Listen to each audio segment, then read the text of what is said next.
NTA International, reaching the corners of the earth.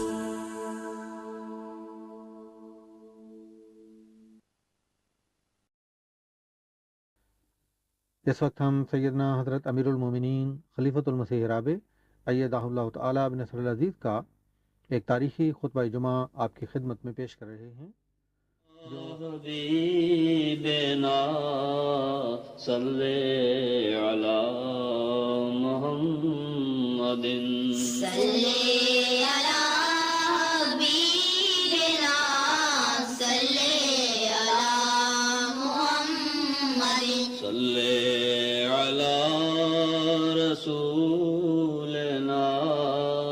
صلی علی محمد صلی علی رسولنا صلی علی محمد صلی علی محمد صلی علی محمد.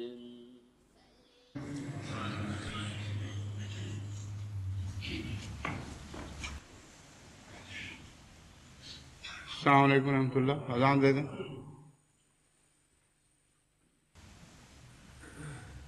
اللہ اکبر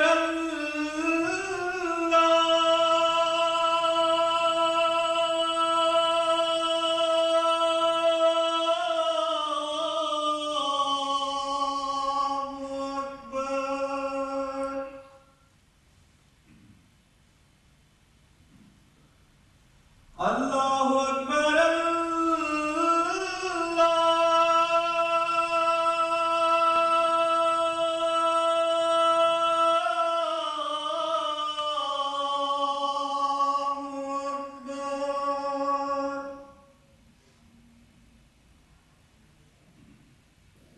اشہد ان لا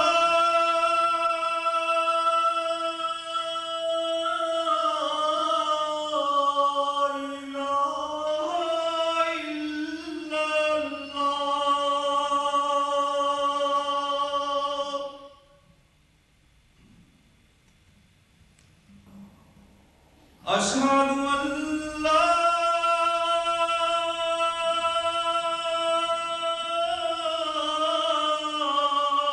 إله إلا الله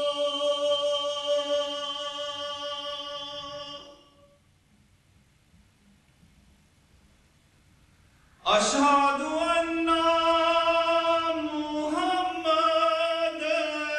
رسول الله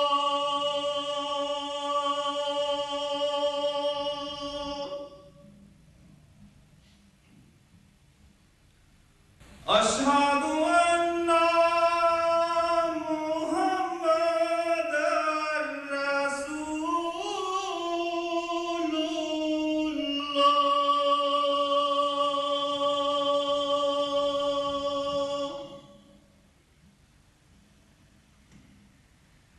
حي على الصلاة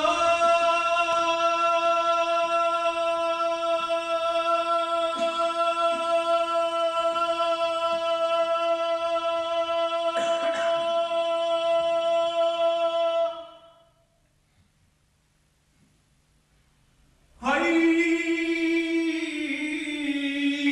على الصلاة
أشهد أن لا إله إلا الله وحده لا شريك له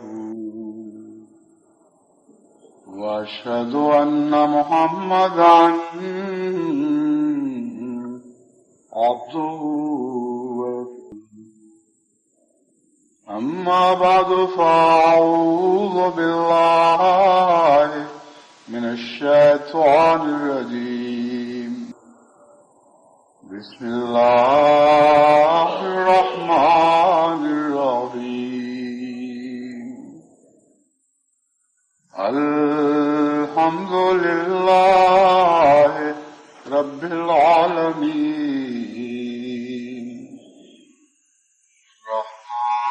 الرحمن الرحيم مالك يوم الدين إياك نعبد وإياك نستعين اهدنا الصراط المستقيم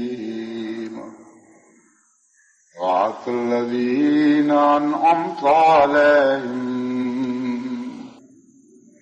غير المغضوب عليهم ولا الضالين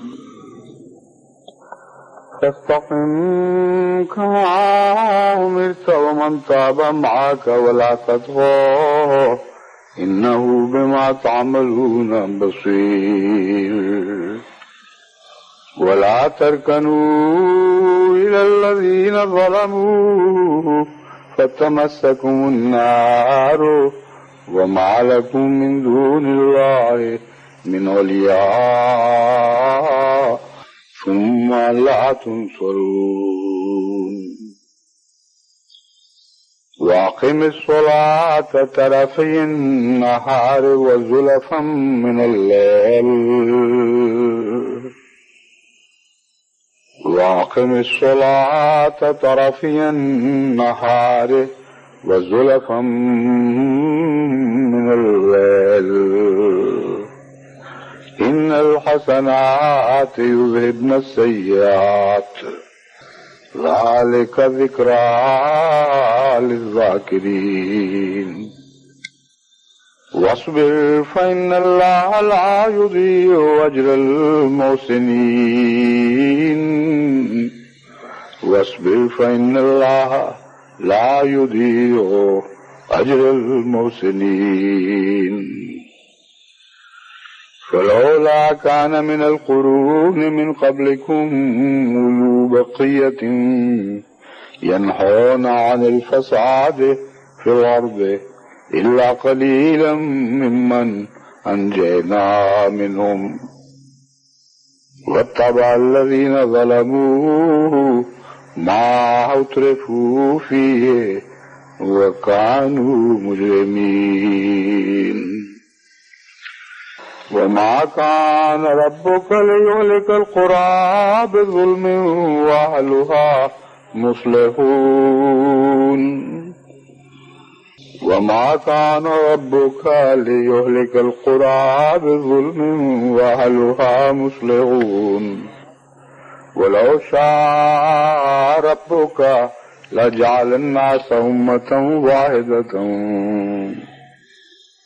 ولو شاء ربك لجعل الناس أمة واحدة ولا يزالون مختلفين إلا من رحم ربك ولذلك خلقهم وتمت كلمة ربك لأملأن جهنم من الجنة والناس أجمعين وكلا نقص عليك من أنباء الرسل ما نثبت به فؤادك وجاءك في هذه الحق وموعظة وذكرى للمؤمنين وقل للذين لا يؤمنون اعملوا على مكانتكم إنا عاملون وانتظروا إنا منتظرون ولله غيب السماوات والأرض وإليه يرجع الأمر كله فاعبده وتوكل عليه وما ربك بغافل عما تعملون. سورہ ہود آیات 113 سے 124. آج زمانہ بڑی تیزی کے ساتھ اخلاقی انحطاط کی طرف بڑھ رہا ہے،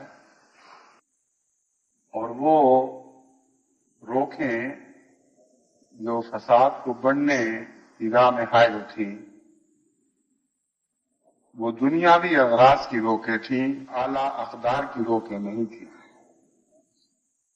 اور جب وہ روکیں اٹھی تو تیزی کے ساتھ دنیا خود غرضی سے اپنے مطالب کے حصول میں کوشاں ہے، اور یہ خود غرضی کی جو نئی لہر اٹھی ہے اس نے تمام عالم کو اپنی لپیٹ میں لے لیا ہے. یہ وہی لہر ہے جو پہلے ایک دبی ہوئی قوت کے طور پر موجود تھی، لیکن بعض بیرونی عوامل کے نتیجے میں پوری طرح کھل کھیلنے کی طاقت نہیں پاتی تھی. اب وہ بیرونی عوامل اٹھا دیے گئے ہیں اور ہر قوم ایک دوسرے قوم کے خلاف موج کرنے کے لیے تیار بیٹھی ہے. یہ وہ صورتحال ہے جو انتہائی خطرناک ہے اور تمام دنیا کے امن کو برباد کرنے کے لیے گویا سارے عالم میں تیاری ہو رہی ہے. یہ وہ وقت ہے جبکہ مغرب کو متہم کرنا اور مشرق کو مستثنا کرنا ایسا ہی غلط ہوگا جیسے مشرق کو متہم کرنا اور مغرب کو مستثنا کرنا.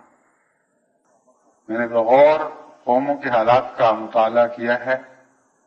یہ نہیں کہا جا سکتا کہ مغرب ظالم ہے اور مشرق نہیں، یا مشرق ظالم ہے اور مغرب نہیں. ظاہر فساد فی البر والبحر کا ایک نیا نقشہ دنیا میں ابھر رہا ہے، اور اس کی سب سے بڑی تکلیف اور اس تکلیف کو دور کرنے کی سب سے بڑی ذمہ داری جماعت احمدیہ پر عائد ہوتی ہے،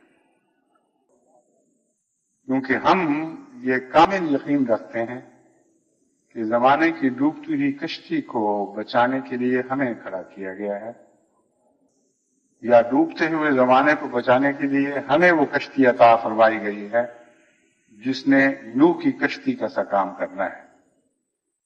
یہ کشتی جتنی وسیع ہوگی اتنے ہی زیادہ بنی نوع انسان کو بچانے کی اہلیت رکھے گی. اس پہلو سے میں دعوت اللہ پر خصوصیت سے زور دیتا رہا ہوں.